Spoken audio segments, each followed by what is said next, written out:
బాబాయ్ వాళ్ళు చచ్చిపోయి అనుకుని పోయినాట ముసైతాను చచ్చిన నీళ్ళు పోయి నాకు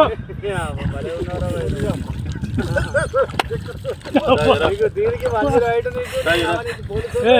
ఎందుకు పన్న వాళ్ళ ఎందుకు అనుకున్న వాళ్ళ ఈ చల్లదనానికి ఎండకు చేయలేక కన్నీకి ఓడిపోయి వచ్చిన గెలవలేక ఏం చేసావు 10 రోజుల నుంచి గణేట్ చేత నాతో గట్టించి నా కష్టం దోచుకొని గణేట్ రాయ్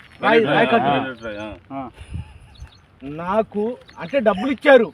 కానీ క్షమ